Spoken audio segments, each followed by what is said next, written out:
Boa noite a cada um de vocês aqui presentes conosco no modo online, em mais um encontro do Ciclo Aberto WhatsApp. Aproveito também dar as boas-vindas a cada pessoa que vai ter oportunidade de assistir o vídeo, a parte gravada desse nosso encontro, por meio do nosso canal no YouTube. É uma alegria abrirmos a nova temporada, digamos assim, a programação 2023 desse nosso ciclo aberto de encontros.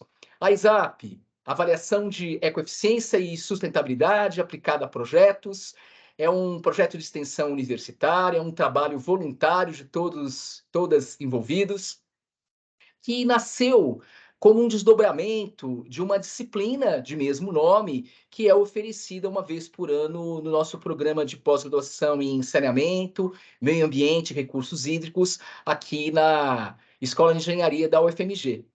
Meu nome é Eduardo Coutinho, professor do DESA, que é o Departamento de Engenharia Sanitária e Ambiental, responsável pela realização desse projeto.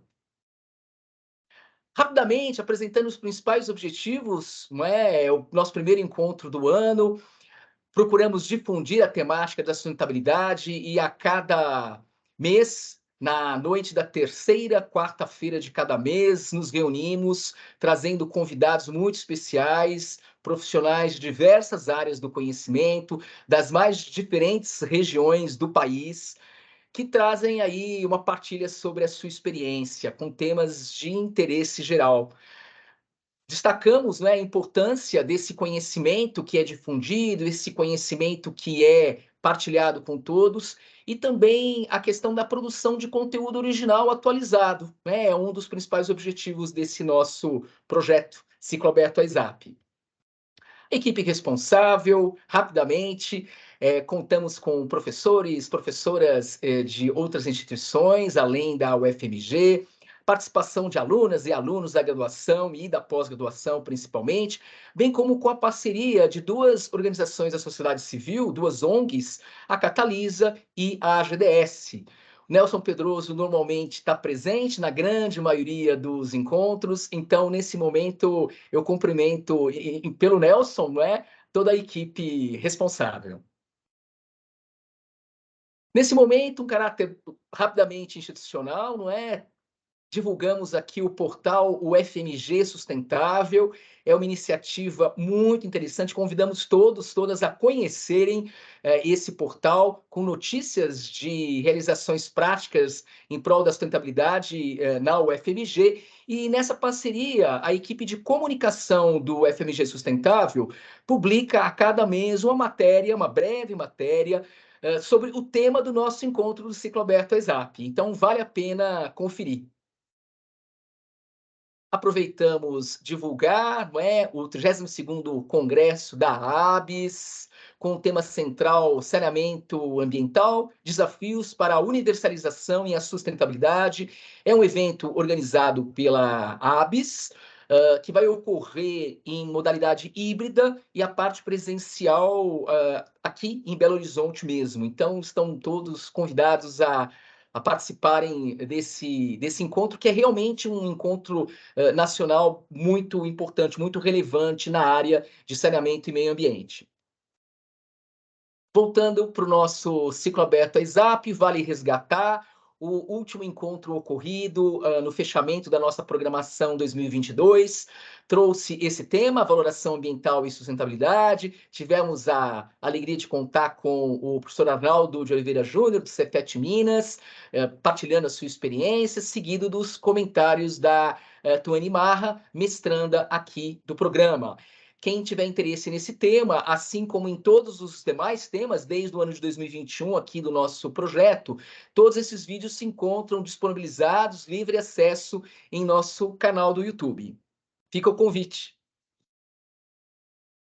Comumente, antecipamos a divulgação do encontro do mês seguinte, então, aqui em primeira mão, para o pessoal presente, no nosso encontro do mês de abril, tem por tema Tecnologias Limpas, Conceitos, Contextos e Aplicações. Vamos contar com o professor Francisco Ramon do Nascimento, professor da Universidade Federal da Bahia, para fazer a explanação do tema central.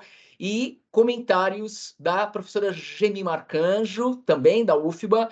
Na verdade, ambos são parceiros nossos aqui no DESA, participam da Rede Brasileira de Tecnologias Limpas, então vai ser uma alegria contar com a presença dessa dupla da UFBA no encontro do próximo mês. Já adiantamos o convite para vocês. Finalmente, conforme bastante divulgado, o tema desse nosso encontro, Terra sob Pressão. Contamos então como convidado para desenvolver o tema central, Sérgio Túlio Caldas, jornalista, escritor, roteirista e diretor de TV. Recentemente, o Sérgio lançou um livro com esse nome, Terra sob Pressão. Ele vai ter oportunidade de falar sobre isso mais à frente, bem como fazer uma breve autoapresentação no momento seguinte, quando eu passar a palavra para ele. Sérgio, uma alegria, viu, contar com a tua experiência grande nessa temática conosco nesse encontro. Na sequência, a gente vai contar com o Henrique Alves Santos, mestrando aqui do nosso programa também, tecendo seus comentários. Antes de passar a palavra para o Sérgio, né, principalmente para quem está participando do encontro pela primeira vez, a dinâmica do encontro, né? Estamos aqui nessa breve abertura de saudação. Novamente, saudamos, né, a todos, todas presentes, é uma alegria. Vamos iniciar em poucos instantes a apresentação do Sérgio, que vai ter uma duração em torno de 30 minutos, seguido dos comentários do Henrique em torno de 10 minutos. Finalizado esse primeiro momento do encontro, a gravação vai ser finalizada, ou seja, a segunda parte do encontro, que é igualmente importante, ela é não gravada com o objetivo de que fiquemos totalmente à vontade, com espontaneidade para participar, fazer perguntas, trazer contribuições, inclusive tocar em tópicos sensíveis, se for o caso.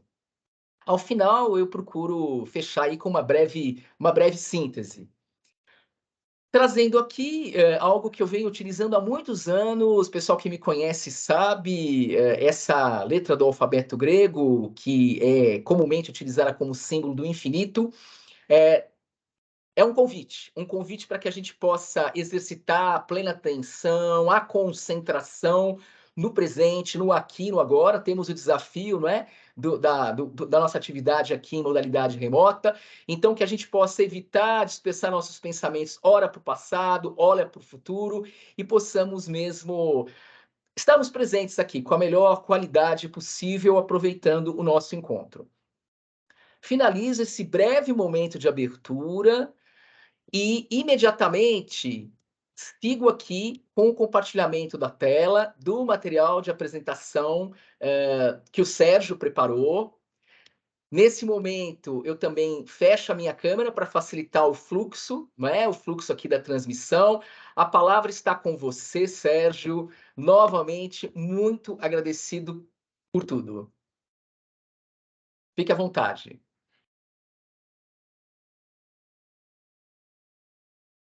Você pode abrir seu microfone, iniciar. Agora sim, Agora aberto, né? sim, agora sim, Ótimo. perfeito. Então vamos lá. Olá a todos aqui presentes. Eu vou me apresentar em breves palavras. Eu sou o Sérgio Túlio Caldas, escritor, jornalista, roteirista e documentarista. Eu tenho vários trabalhos na grande imprensa, tanto impressa quanto também na mídia eletrônica. Já produzi vários documentários para a National Geographic e para outros canais de TV, incluindo um canal em Angola, na África, onde eu trabalhei por um tempo, né? Bem, um prazer enorme e uma honra abrir a temporada 2023 do Encontro Aberto à ESAP, que começa hoje, como disse o Eduardo Coutinho, né, prossegue uma vez por mês até o final do ano. O encontro de hoje, ele tem como uma proposta nós fazermos juntos uma reflexão sobre a crise climática e, como consequência, os desequilíbrios e a influência das mudanças climáticas na nossa saúde.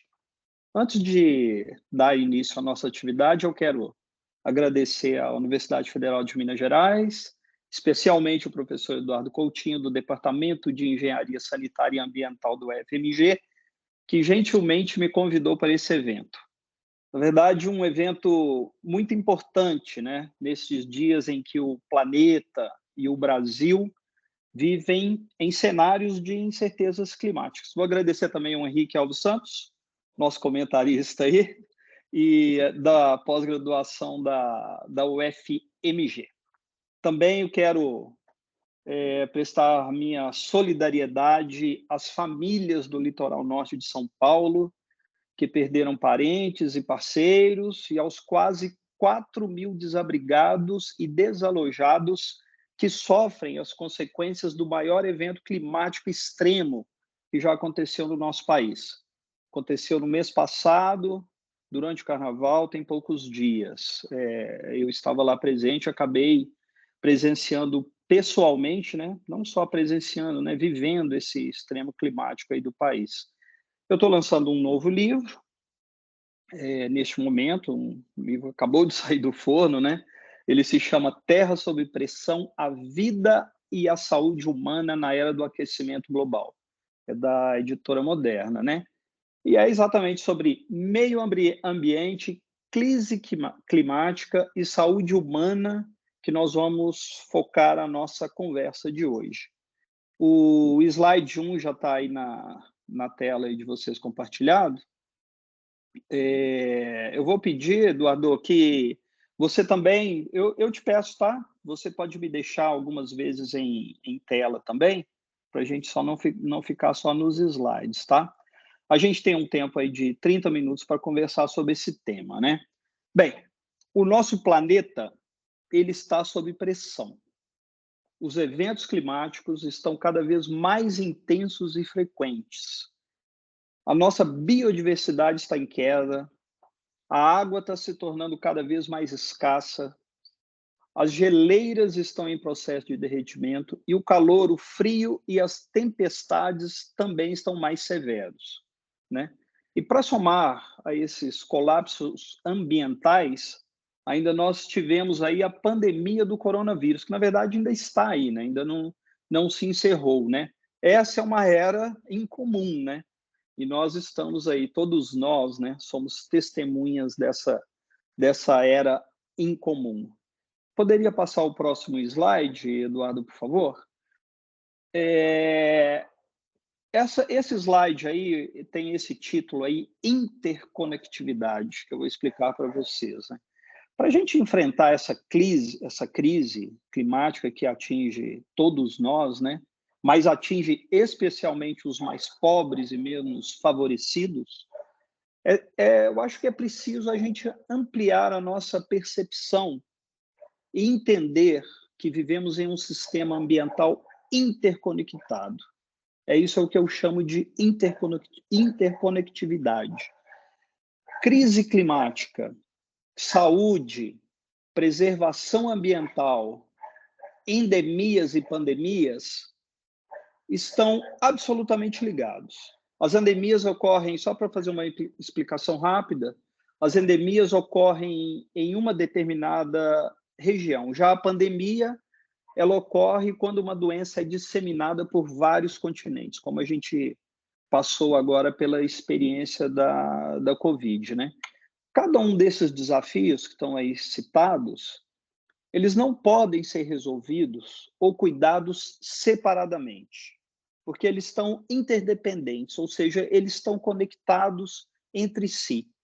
E juntos, todos esses itens aí, eles representam os maiores desafios que a humanidade tem à sua frente. No slide 3, queria que mudasse. Pois bem, se a gente pensar em outros grandes problemas da atualidade, como a fome, a escassez de água, a contaminação dos solos, a pressão e invasão das terras protegidas por povos indígenas e quilombolas, a queda da economia e da produção industrial na maior parte dos países, todos eles estão interligados às questões do distrato com a saúde, com o distrato ao meio ambiente e à preservação das florestas e ao descuido com a saúde pública. Ao entendermos, quando a gente consegue entender essa interconectividade que rege o planeta, quando a gente tem a posse desse conhecimento, cada pessoa aqui que está participando desse evento hoje à noite, eu acho que cada pessoa a gente tem o potencial de se tornar um agente ativo em defesa da vida. O próximo slide, por favor. Em defesa do nosso planeta, seja educando, trabalhando na gestão de novos negócios que tenham como finalidade proteger a vida humana e a natureza como um todo, que é o que mais o planeta precisa e é o que mais precisamos hoje. Vamos passar para o slide 5. Vamos voltar lá às interconexões em que vivemos, né? E como entender essas conexões pode nos levar a um enfrentamento urgente da crise climática, que já está aqui instalada, as crises, né? Não tem volta mais. É um fenômeno que não tem volta. Essas interconexões, a gente tem que entender, como sabemos, né, como eu disse no início, que a crise climática ela está acelerando, e disso não há dúvidas científicas alguma, né? Não há dúvidas, né? Apesar da onda negacionista planeta fora, que tem o objetivo de semear a dúvida, né? Então, a gente vai entender essas interconexões. As mesmas ondas de calor que hoje provocam a desertificação, que destroem as plantações e secam as fontes de água, elas também geram multidões de refugiados. Ou seja, a onda de calor ela está provocando terra seca, vem a desertificação, com a desertificação as plantações são destruídas, com as plantações sendo destruídas, as fontes de águas começam a secar, com as fontes de água secando, com a falta de água, escassez de água, acabam gerando multidões de refugiados. Vamos para o slide 6, que eu quero trazer um exemplo bem interessante. A guerra na Síria, né, que a gente acompanha aí já há bastante tempo, né? A guerra na Síria ela é um exemplo perfeito de eventos climáticos. Apesar da gente não fazer essa referência, né, com a guerra, mas ela é resultado de um evento climático, claro que somado a problemas já existentes ali na Síria, como instabilidade política, pobreza e escassez de recursos. A história é o seguinte: a seca mais recente que teve no país, ela começou em 2006 e seguiu até 2010. Foi a pior seca do país em 900 anos. E essa seca na Síria, ela devastou as terras aráveis. Quando essas terras aráveis foram devastadas, mais de 1,5 milhão de agricultores foram buscar ocupação nas cidades grandes, deixaram o campo e foram para cidades grandes em busca de trabalho. E quem ficou no campo e ficou empobrecido com a terra seca, com a falta de água e com a consequente alta do preço dos alimentos, essas pessoas viraram alvo fácil para os recrutadores de terroristas do Estado Islâmico. O próximo slide, por favor. E esse colapso climático da Síria, ele acabou amplificando a crise política. E daí veio a guerra. De acordo com a Anistia Internacional, estava vendo os dados hoje, desde a última seca que teve na Síria, quase 7 milhões de sírios já deixaram o país e outros 5 milhões fugiram das suas terras natais e estão perambulando pelo país. Quer dizer, a gente tem aí, por baixo, 12 milhões de pessoas deslocadas de seus lugares por causa da guerra, mas, como eu disse, lá atrás teve a crise climática em 2006, que foi provocando tudo isso até chegar onde a Síria está hoje, né? E ainda teve os problemas do terremoto, bem recente também, né? Na Turquia e na Síria, que trouxe mais miséria, mais dificuldade para o país.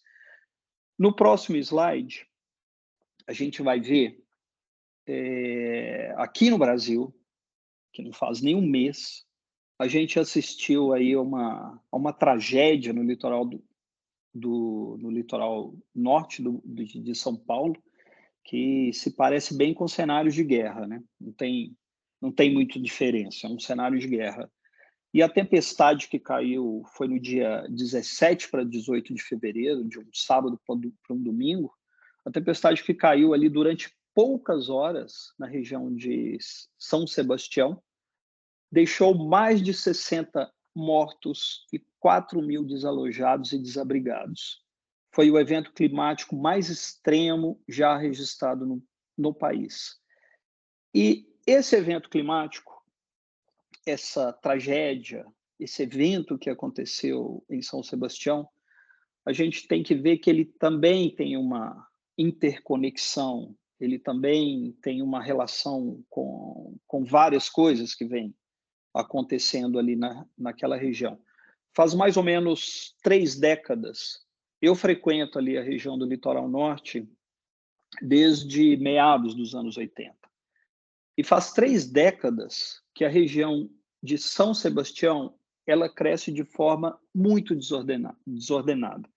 A área urbana de São Sebastião ela quadruplicou em 30 anos, quer dizer, ela está hoje 4 vezes maior do que era há 30 anos atrás. E isso está relacionado a uma devastação enorme da Mata Atlântica que tem naquela região. A faixa mais próxima da praia, nesse período, ela vem sendo ocupada por condomínios e casas de médio e alto padrão. Também por hotéis e negócios, para atender esse novo público que vai chegando e vai ocupando as áreas privilegiadas perto da praia. E essas novas construções, muitas vezes, são construções ilegais e igualmente agressoras à cobertura vegetal das obras que vão ocupando, que vão desmatando a cobertura vegetal dos morros que tem ali ao redor. Vamos passar para o próximo slide, que isso aí, a gente consegue ver aí essa ocupação, essa foto ela é feita dentro de um morro, né, de uma ocupação ali no morro, e no fundo a gente vê outras montanhas lá que estão com as barreiras descendo após a tempestade que teve nessa região de São Sebastião.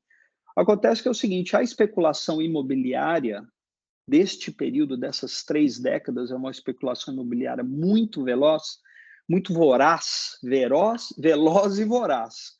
Ela pressiona muito os moradores pioneiros, que são os pescadores, que são os caiçaras, as pessoas que sempre viveram ali naquela faixa litorânea.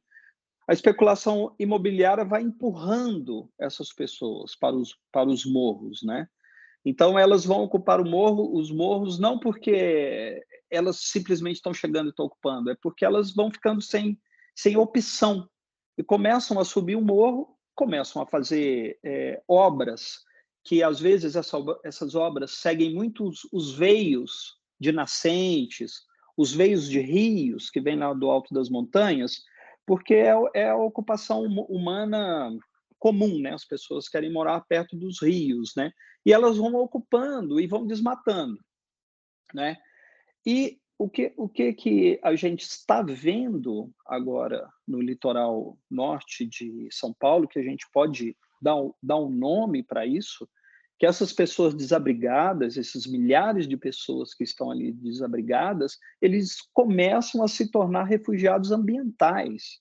Da mesma forma na Síria, pessoas que vão abandonando o seu local de moradia, o local que trabalham, abandonam por conta de eventos climáticos.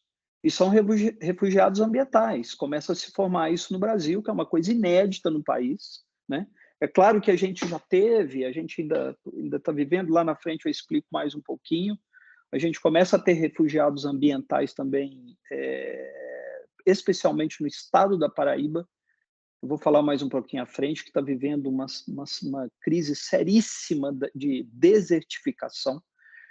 E então essa pessoa que deixa a sua casa para trás forçadamente, devido às mudanças climáticas, são os refugiados ambientais, que é um fenômeno novo que a gente está tendo no planeta. No próximo slide, a gente vê aí que existe uma previsão da ONU que aponta que os refugiados ambientais eles vão chegar a 1 bilhão de pessoas em 2050. E tanto a chuva quanto a seca já forçam milhares e milhares de pessoas a deixarem suas casas, suas cidades e muitas vezes até mesmo os seus países. É um número seríssimo, né?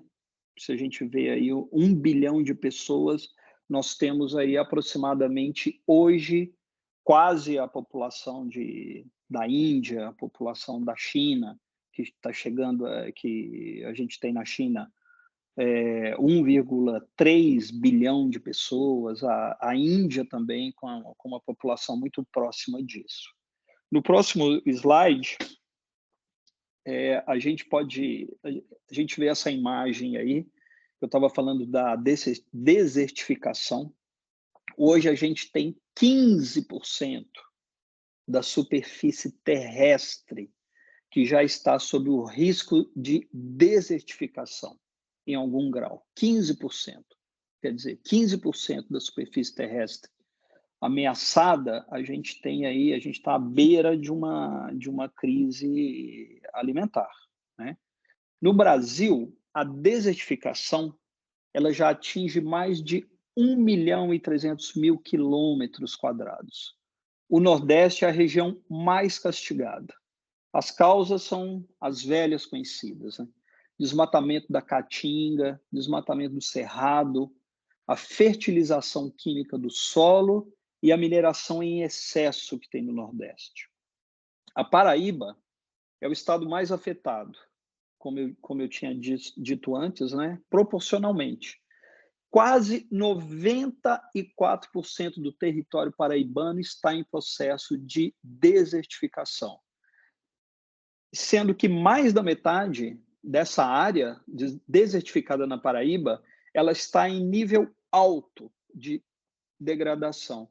E esse é um caminho que torna as terras inférteis e improdutivas. E é um caminho que não pode mais ser revertido. A desertificação não tem reversão. Ela chegou nesse ponto, apenas ele pode ser desacelerado. O ritmo da desertificação pode ser desacelerado, pode ser mitigado, mas revertido não pode mais. Já chegou num processo que agora já avançou. No próximo slide, eu quero continuar falando com vocês dessas interconexões que a gente vive, né? Eu estava falando das interconexões dos fenômenos ambientais, né?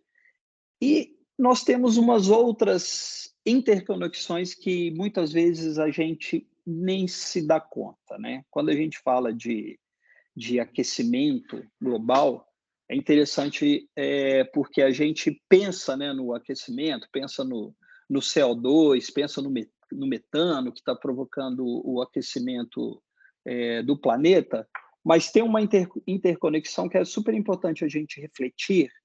Por exemplo, os mesmos gases que elevam a temperatura da Terra, como o gás carbônico e o metano, eles também poluem o ar. E eles causam danos espantosos à saúde.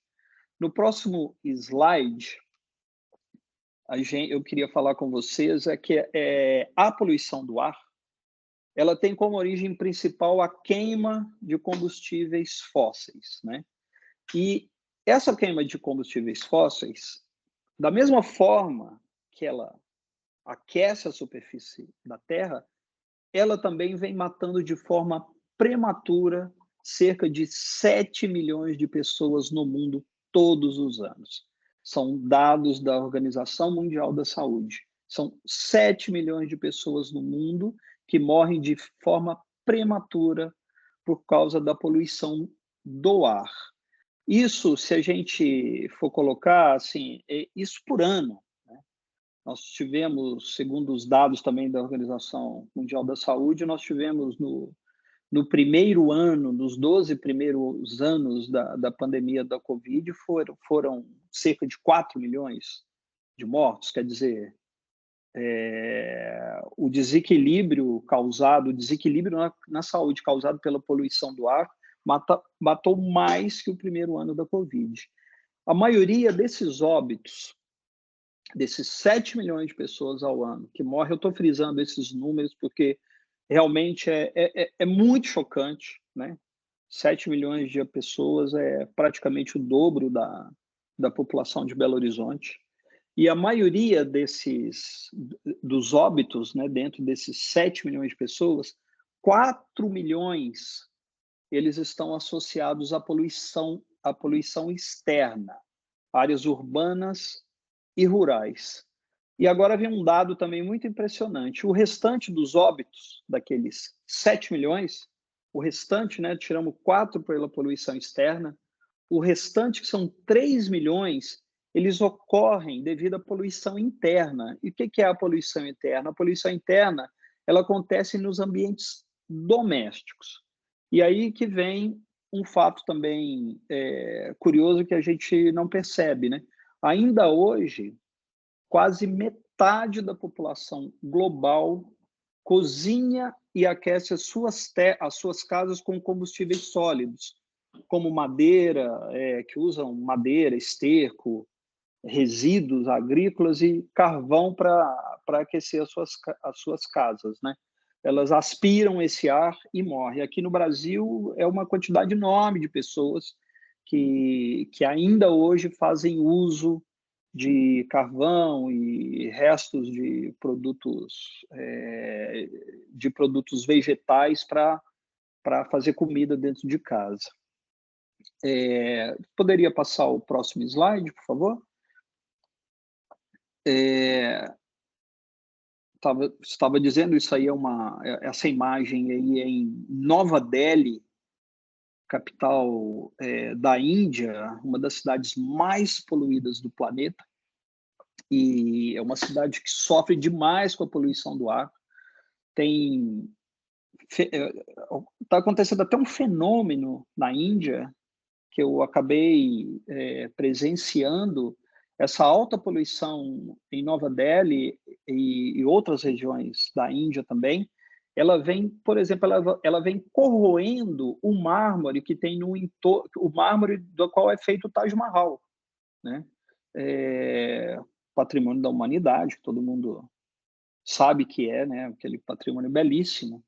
A poluição na região, Taj Mahal fica na região de uma cidade de Agra, no entorno de Agra tem muitas indústrias e já verificaram que essa poluição vem corroendo o mármore. Aí estão tentando fazer várias técnicas, usando até técnicas de cobrir o Taj Mahal com barro para tentar barrar essa poluição, para tentar barrar os agentes químicos que estão destruindo esse belíssimo patrimônio, né? E essa poluição do ar, com o seu alto teor, né, seu alto fator de risco à saúde, a poluição do ar, ela entra na conta das doenças pulmonares, do câncer, das infecções respiratórias, da asma e dos problemas cardiorrespiratórios, entre outras doenças, né? Não é só isso, né, gente? A poluição do ar, aí são aquelas interconexões, novamente, né? A poluição do ar, ela acaba afetando os padrões de chuva. Ela reduz o rendimento da luz solar e, reduzindo o rendimento da luz solar, como consequência, diminui o rendimento das plantações. E assim, com tudo interligado, a biodiversidade é desequilibrada. E uma vez com a biodiversidade desequilibrada, o desequilíbrio atinge todos nós, né? Próximo slide, por favor. A gente sabe hoje que uma uma alteração climática na Amazônia, no Ártico ou em qualquer ponto do globo terrestre, ela vai ter reflexo em algum lugar, né? Mesmo, às vezes, vai acontecer na nossa própria casa, né? No próximo slide, eu queria comentar com vocês como que as agressões ambientais na Amazônia, como que elas podem contribuir para minar a nossa saúde e a saúde pública. Isso eu estou dizendo mesmo para quem vive a milhares de quilômetros da floresta, como nós aqui, né? Eu aqui em São Paulo, vocês em Belo Horizonte. Eu sei que tem outras pessoas aí participando desse evento, que talvez estejam mais próximos da floresta, outros mais distantes, mas eu quero citar apenas 2 exemplos de como que a destruição da Amazônia já nos atinge pessoalmente. Vou ficar só em 2 para a gente não se estender, né? A gente já sabe que o aquecimento global ele contribui para a expansão geográfica de doenças, como a malária e o dengue. Como que ele contribui para essa expansão geográfica de doenças? Os mosquitos que transmitem essas doenças, eles acabam se deslocando para novos territórios mais quentes. É só a gente começar a enxergar o seguinte: tem a derrubada da floresta, a floresta vai perdendo território, e esse território que a floresta perde, esse território fica mais quente, chove menos no local onde a floresta foi derrubada, e os mosquitos naturalmente começam a avançar para estes territórios mais quentes. Eu estive agora em São Félix do Xingu, que é no sul do Pará, que é uma região altamente devastada da Amazônia, é uma região de criação de gado, é uma região de garimpo, é uma região onde a floresta amazônica foi absolutamente detonada a partir dos anos 80. Eu fiz uma viagem de mais ou menos 600 quilômetros entre São Félix do Xingu e Carajás, uma viagem por terra, e durante esse trajeto inteiro de 600 quilômetros, praticamente você não vê um toco de árvore. É uma região totalmente tomada por fazenda, por criação de gado. E o motorista que estava comigo, foi uma coisa muito curiosa, ele estava me contando que não chove mais. Ele foi para lá criança nos anos 80. Para chegar em São Félix do Xingu, ele teve que ir de avião, um aviãozinho, né, um bimotor, porque era impossível atravessar a floresta era densa e chovia praticamente todos os dias, como chove, né, como chove na floresta amazônica. Se alguém teve oportunidade, já esteve na floresta, sabe que as chuvas são torrenciais e são praticamente diárias. E São Félix não chove mais. Queria contar essa história porque eu estava falando para vocês do avanço do mosquito da dengue. Lá é uma região que tem problema de malária, tem problema de dengue. Um outro exemplo que eu posso trazer para vocês, que praticamente todo mundo presenciou e viu, que são os reflexos da destruição dos nossos ecossistemas, como que eles atingem a nossa saúde diretamente. Não sei se vocês se lembram, certamente vão lembrar, teve uma passagem em agosto de 2019, foi exatamente no dia 19, foi um fenômeno que aconteceu em São Paulo, que virou capa de jornais e as pessoas espalharam muitas fotos pelas redes sociais. Pois bem, naquele dia 19 de agosto, por volta das 3 horas da tarde, o céu de São Paulo ficou absolutamente encoberto por uma nuvem de fuligem, né?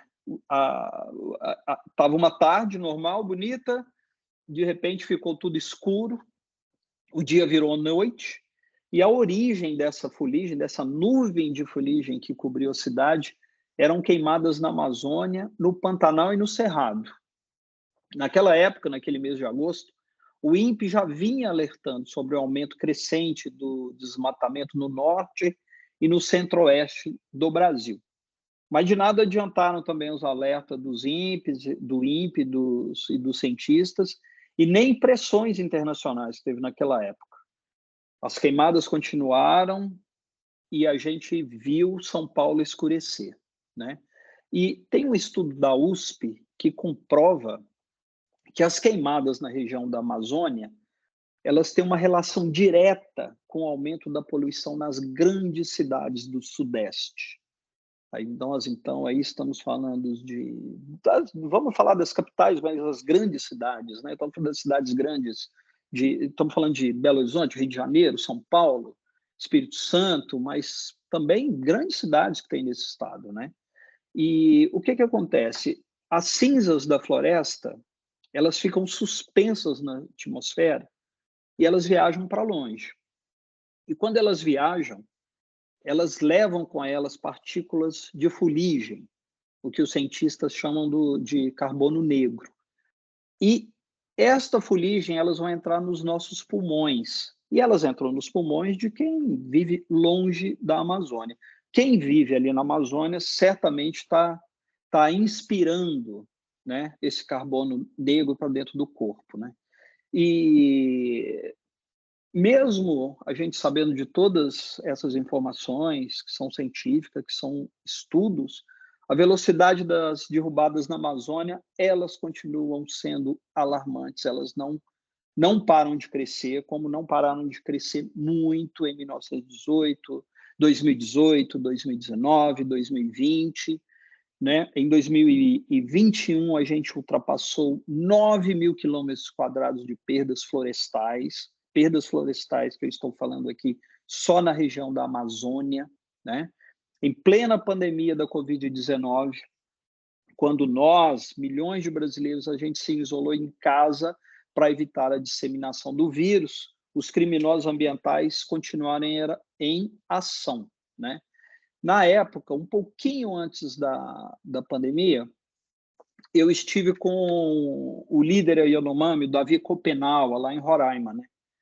E na época, ele já estava me contando que só no território dos Yanomamis, ali entre o Amazonas e Roraima, havia 20 mil garimpeiros dentro das terras indígenas, para uma população de 27 mil indígenas. Quer dizer, tinham 27 mil indígenas vivendo no território deles e, ao mesmo tempo, havia 20 mil garimpeiros. Quer dizer, é quase um garimpeiro por indígena, né? E acabou que naquele encontro, o Davi Copenau acabou me falando uma frase bem marcante. Você poderia passar o próximo slide, por favor? Ele me falou algo assim, que a humanidade ainda não entendeu o quanto a natureza preservada é vital para manter a nossa saúde em ordem, né? O próximo slide, por favor. Eu acho que o Copenau está coberto de razão, né? Eu até destaquei essa frase aí, que vocês podem ver, né? Saúde não é estar livre de doenças. É um estado amplo em que o meio ambiente, o bem-estar físico, mental e social estão em equilíbrio. Então é isso, a saúde não tá livre, né? Ela depende 100% do meio ambiente. E ela depende 100% que esse meio ambiente esteja em equilíbrio. Portanto, acho que estamos já próximos de encerrar, né, os nossos 30 minutos para a gente ir para o nosso bate-papo. Eu acho que, portanto, é isso, né? A gente precisa de muita clareza para encarar e com responsabilidade os desafios e as novas oportunidades que o mundo está nos exigindo, né? Este mundo hoje que temos que saber conviver com a crise climática, essa é a verdade, e temos que ter entendimento dessa crise com clareza, compreender essas interconexões. Como eu disse no início, não adianta a gente tentar resolver, né? Tentar resolver a fome, ou o problema das águas poluídas, ou a escassez da água, ou a desertificação separadamente. Está tudo interconectado, é um conjunto de fatores que a gente precisa ter clareza para entendê-los, e a partir do momento que a gente consegue entendê-los, a gente vai conseguir combater as mudanças climáticas, né? Combater não significa que a gente vai eliminá-las, né? Mas a gente pode torná-las mais brandas, né? Para que a gente não tenha, não tenha surpresas como a gente teve agora no litoral norte de São Paulo, né? Porque a gente vê assim que o nosso país não está preparado para as mudanças climáticas, não se preparou e ainda está tratando isso de uma forma ainda muito lenta, e a gente está vendo que isso não é mais culpa de chuva, não é culpa de seca, não dá para botar a culpa. Eu acho que todos nós somos responsáveis e a gente tem que encarar isso com muita clareza, né? Bem, obrigado por esse momento aí que eu pude explanar, e a gente... só aproveitar aí que o Eduardo colocou este último slide. Vocês, quem quiser aí me seguir lá no Insta, que está aí, @stulio_caldas, colocar lá Sérgio Túlio Caldas, vão me encontrar também. Está aí a capinha do meu novo livro, que é o Terra sob Pressão, a vida e a saúde humana na era do aquecimento global. Tem muito do que eu falei aqui com vocês, mas tem muitas outras coisas interessantes. É um livro que é baseado também nas minhas viagens pelo mundo, nas minhas observações pessoais. Não é um livro feito apenas com pesquisas, né, do escritório, mas é um livro que foi feito com o pé na estrada. Eu viajei desertos na África, na China, viajei pelo Caribe, pela África, pude perceber algumas mudanças, né, na vida selvagem também, nas regiões mais frias do planeta, e tem entrevistas legais. Tem uma entrevista com Carlos Nobre, que hoje é um cientista que é referência internacional em mudanças climáticas. Tem também essa passagem que eu tive com o Davi Copenaua lá em Roraima, né? Ele me contando da invasão que estava acontecendo nas terras Yanomami, muito antes disso virar notícia no início desse ano, né? Eu tive o primeiro encontro com ele em 2018, e ele já me contava isso. Depois também estive com ele em 2020, antes da pandemia. Então, é interessante que quando a gente fala de mudanças climáticas, de aquecimento global, a gente não está falando sobre futurologia, né? As coisas já estão acontecendo, na verdade, né? Tudo que o Davi Copenaua, por exemplo, me falou ali do mal que ia causar, o mal que ia causar aqueles garimpeiros invadindo as terras, né? O mal que eles iam causar a água, a saúde dos índios, né? Ele não estava prevendo, né? Era uma coisa que acontece, né? Você mexe com a natureza, você devasta, você agride, o preço já é cobrado na mesma hora, né? No mesmo instante. Bem, Eduardo, acho que é isso. Acho que podemos abrir a conversa com os nossos internautas, ouvintes, telespectadores. Muito bem, Sérgio. Você nos traz um tema extremamente atual e bastante amplo, não é verdade? Então, sabemos que aí em torno de 30 minutos é pouco, né, para você explanar tudo e compartilhar a sua experiência. Justamente você, como autor de vários livros, justamente você, como um cidadão no mundo que teve a oportunidade de viajar para todas as regiões do mundo e também do Brasil, né? Mas é claro que eu vou passar imediatamente a palavra para o Henrique Santos, como comentarista, não é? Que tem em Uhum. torno de 10 minutos para sua fala. E teremos um importantíssimo segundo momento desse encontro, que é justamente a interação com o público, né? A gente Perfeito. tem um público bastante diversificado, né? Pessoas conhecidas de longa data, outras que estão vindo ao Ciclo Aberto WhatsApp pela primeira vez nesse encontro, colegas ou ex-colegas do grupo de pesquisa, profissionais de diversas áreas, né?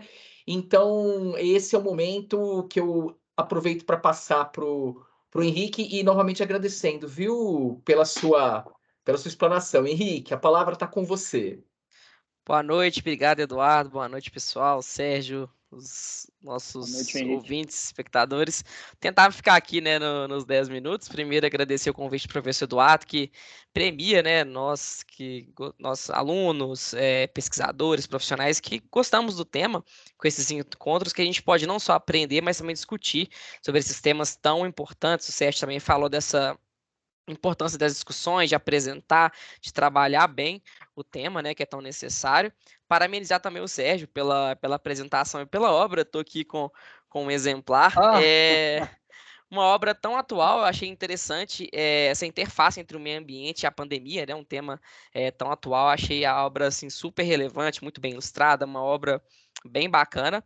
E aí, após a leitura da obra e também interconectando, né, que foi a palavra da interconexão que foi tão falada, com a apresentação do Sérgio, vou trazer algumas reflexões. Esses eventos climáticos, a gente precisa pensar sobre esses eventos. Muito se fala hoje sobre a globalização positiva, né, na questão de descobertas, de conhecimentos, desse compartilhamento entre as áreas do globo terrestre, mas, infelizmente, esses eventos climáticos extremos, eles também estão passando por uma globalização. E esses eventos, eles não vêm mais escolhendo nações, seus indicadores, eles estão, infelizmente, prejudicando todas as áreas do nosso planeta. Então, a gente não pode mais, né, admitir que as ações em prol da mudança dos nossos hábitos de consumo e dos indicadores, eles não sejam realizados por todos. Então, é importante que essa consciência, que essas pesquisas, elas também perfaçam mudanças globais, porque esses eventos estão, infelizmente, atacando a todas as áreas. Então, é importante também que as ações elas também sejam bem diversificadas assim. E aí eu achei muito interessante que na obra, quando o Sérgio vai comentar sobre o futuro, né, do nosso planeta, ele denomina o capítulo como a Terra em ebulição. Então eu achei uma reflexão interessante, porque atualmente ela está sob pressão, e aí caso não hajam mudanças, o futuro ele pode fazer com que a Terra não esteja mais apenas sob pressão, mas sim em uhum. ebulição. Então eu achei essa reflexão também interessante para a gente trazer para esse próximo momento da discussão. E aí eu quis comentar também um pouquinho sobre a nossa responsabilidade, porque nós somos profissionais, estudiosos da área do meio ambiente, e aí a gente possui essa responsabilidade de ser agentes de divulgação da promoção da importância dessa qualidade ambiental, dos indicadores de ecoeficiência, sustentabilidade e também da defesa dessa biodiversidade do nosso planeta, que a gente possui esse conhecimento em relação a essa área. Mas, infelizmente, a gente não consegue sozinho atingir esses objetivos. Então, por mais que a gente faça um esforço tremendo para conscientizar, para poder mostrar com fatos, pesquisas, com obras, todos esses problemas, infelizmente a gente ainda é bombardeado com criminosos ambientais avançando cada vez mais áreas, hábitos de consumo muito exacerbados, quando a gente observa a questão sobre pegada de carbono, pegada hídrica, pegada ecológica, em níveis que a gente sabe que o planeta não vai mais aguentar, e a gente acaba não observando que essas pesquisas de fato elas estejam culminando em mudanças, talvez principalmente pela questão dos tomadores de decisão, mas é uma coisa que a gente pode discutir no segundo momento, mas realmente a gente vê que a situação ela não está boa quando a gente olha para o horizonte do presente, nem para o horizonte do futuro também. Então é bem preocupante. E aí, para comentar também sobre essa questão de interconectividade nas mudanças climáticas e também entre o saneamento e o meio ambiente. Então, quando a gente fala hoje do tratamento de águas residuárias, tratamento de água para consumo humano, muitos desses subprodutos gerados, eles são também desafios para os profissionais da área de resíduos sólidos, poluição do ar também. Então, essa interconectividade ela é observada no âmbito de mudança climática, mas também no nosso setor de atuação profissional. Eu trouxe para a gente refletir um pouquinho sobre essa questão de interconectividade. O sulfeto de hidrogênio, quando a gente fala, né, do tratamento de esgotos, ele é um dos grandes vilões. E aí muito se discute, né, de onde que vem o sulfato, que é o produto que vai originar o sulfeto de hidrogênio. E esse sulfato ele vem porque ele é utilizado como coagulante, né? O sulfato de alumínio é o coagulante no tratamento de água. Então a gente vê que esse sulfeto que culmina num problema no esgoto, esse sulfato, ele vem lá desde o tratamento de água. Então a gente vê essa interconectividade na área ambiental e também na área do saneamento, assim como o meio ambiente. Então eu acredito, assim, pessoalmente, que a gente precisa intensificar essas discussões e também cobrar ações aos tomadores de decisão em prol dessas mudanças ambientais e também cobrar e tentar promover um aumento, né, das punições a esses criminosos ambientais, porque eu acredito que seja um caminho para poder inibir essas ações. Eu acredito que a gente chegou num momento que assim, já está amplamente conhecido todos os danos e os porquês que a situação atual do planeta ela chegou num momento insustentável. Então, por mais que o nosso grupo aqui de pesquisa no FMG, quem se identifica com o tema, conheça a causa, sozinhos nós não conseguimos promover uma mudança necessária, não só para reverter, como o Sérgio mencionou, mas para desacelerar esses fenômenos. Então, já passou da nossa oportunidade, como seres humanos, como grupo, de frear isso a um ponto reversível. Então, agora a gente está trabalhando, infelizmente, para poder mitigar. E caso a gente não consiga mitigar, infelizmente a gente sabe que vai chegar num ponto que não vai ser mais possível. E por mais que os seres humanos eles são reconhecidos por uma espécie que consegue se adaptar, quando a gente fala de natureza e esses desastres, a gente vê que nem sempre é possível.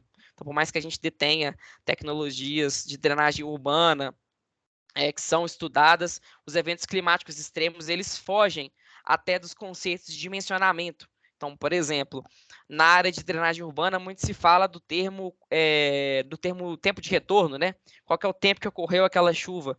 Mas o clima tem mudado tanto que talvez tempo de retorno não seja mais um parâmetro de dimensionamento. Não dá mais para olhar para trás. A gente vai passar a ter que prever o futuro de maneira mais alarmante.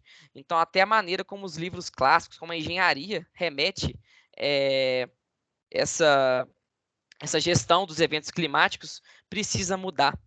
Então, por mais que a gente consiga se adaptar, eu acho que chegou o momento de que não está sendo mais possível. E é muito triste observar esses eventos climáticos e, além de observar as causas, saber que, para nós, né, que estudamos tudo, infelizmente, eram tragédias anunciadas.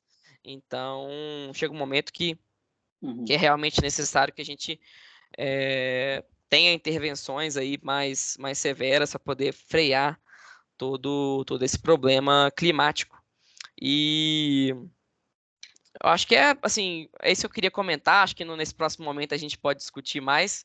E no mais, agradecer mesmo o convite e parabenizar vocês aí. Obrigado, gente. Legal. Henrique, Boa. parabéns pelo poder de síntese. Você, em muito pouco tempo, tocou em diversos tópicos importantíssimos, né, Sérgio? O pessoal está acompanhando. Bem, Henrique, você vem participando aqui da nossa série de encontros, colaborando, inclusive, né, nos bastidores desde o início, desde 2021. Então é uma alegria contar, viu, com a sua participação como comentarista nesse encontro. E por própria iniciativa, né, o Henrique foi atrás, obteve um exemplar gratuito da editora do teu livro recém-lançado, não é, Sérgio? Que ótimo. E nessas últimas semanas fez a leitura do livro na íntegra, pudemos trocar algumas ideias, né, Henrique? Portanto, teremos um segundo momento desse nosso encontro extremamente rico, né? É o momento de abrir, vai ser o momento de abrir para participação aí do público, com contribuições, com dúvidas, com curiosidades, tá? A ideia é essa.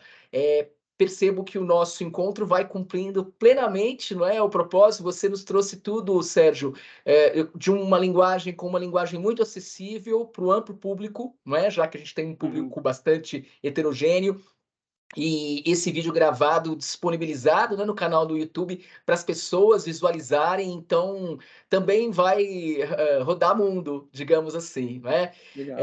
Eu vou finalizar esse Antes, momento. desculpe, Sim, sim, Eduardo, eu Sérgio. queria só fazer uma observação Fica à vontade. bem rápida em cima do que o Henrique colocou. Eu acho que é interessante assim, a preocupação que o Henrique colocou, que eu acho que ele representa os estudantes, essa nova geração que está vindo agora, que já nasceu, né, num mundo um mundo já ameaçado e agredido por crises climáticas, tá? Ele já nasceu num mundo assim, apesar deste mundo continuar negando, né? Porque, como ele disse, infelizmente as coisas estão aí e talvez nem dê para reverter mais, é daqui para frente, e está mudando toda a concepção, né? Ele citou os livros de engenharia, as teorias, as técnicas, né? Tudo tem que ser mudado. Já poderia ter sido, né? Porque não teve essa visão para frente, né? Mas a gente acaba tendo aquela visão do dia a dia, não é comigo, a chuva aconteceu, mas a culpa é da chuva, né? A gente está vendo isso agora no litoral norte, né? Não, choveu muito, pô, tudo bem, choveu muito, mas foi uma tempestade incomum, né? É uma tempestade que nunca existiu no Brasil, né? A culpa não foi só da chuva, né? Até hoje a gente não tem alerta de acidentes, né? A gente não tem um alerta nos morros, né? Que está vindo uma tempestade, enfim. E o Henrique acabou tocando assim numa preocupação que ele falou assim: poxa, as coisas estão aí acontecendo, o que nós podemos fazer? E ele falou da água, né? Que puxa é um bem assim absurdo que se a gente for falar disso aqui agora, a gente vai ficar um tempo longo falando, né? É assim, o que nós podemos fazer? Eu vou só citar uma coisa assim da água, que hoje no planeta 97% da água, de toda a água existente no planeta, 97% é água salgada, quer dizer, não é para o consumo humano, apenas 3% é o consumo humano. Mas se você pegar esses 3%, tem uma conta enorme, que é o seguinte, esses 3%, mais de 2/3 destes 3% estão nas geleiras, estão nos aquíferos, eles estão inacessíveis. O pouquinho que sobra, que é acessível para a gente, esse pouquinho, 70% desse pouquinho é consumido pelo agronegócio, para as plantações, né? E o restinho que sobra, esse restinho que sobra, a gente desperdiça. A média de desperdício de água hoje no Brasil chega a 40%. E é uma média de água tratada. A gente está falando de água tratada, 40%. É como se você pegasse 10 litros de água e 4 você jogasse para o ralo, né? Então, assim, o Brasil hoje é o detentor da maior reserva de água doce do planeta, detém 12% de toda a água do planeta, mas o importante hoje não é a quantidade. A importância hoje é como se cuida da água, como se trata, como tratamos a nossa água, e nós tratamos muito mal. Queria fazer essa só observação em cima das preocupações do Henrique, que eu achei muito interessante. Obrigado, Henrique. Ótimo, Sérgio, muito pertinente esse seu comentário complementar, não é? A gente vai ter o segundo momento para aprofundar aí as discussões. De extrema complexidade, esse nexo que você nos traz aí da crise climática com a questão da saúde humana e também, por que não dizer, né, de todo o desequilíbrio da saúde dos ecossistemas, né? Então, esse desequilíbrio todo, realmente, a gente não pode, me permita uma brincadeira, né, mas é uma brincadeira séria, simplesmente dizer que é por vontade divina, não é verdade? Como vem sendo, infelizmente, vem sendo amplamente divulgado inclusive nas redes sociais, né? Acho que vocês tiveram a oportunidade de ler algo a respeito, de ver algo a respeito. Então, isso é de uma extrema gravidade e a gente precisa, né, enquanto universidade, justamente contribuir para reverter inicialmente, né, uma tendência de mentalidade totalmente equivocada, né? É uma lástima, é uma grande tristeza como me deparo nas redes sociais com esse tipo de pensamento, né? simplório, né, para ficar por aqui. Vamos finalizar nesse momento a primeira parte do encontro. Eu vou finalizar a gravação e conforme a nossa sistemática a cada encontro mensal, vamos ficar totalmente à vontade no segundo momento para as perguntas. Então vamos lá, finalizando a gravação.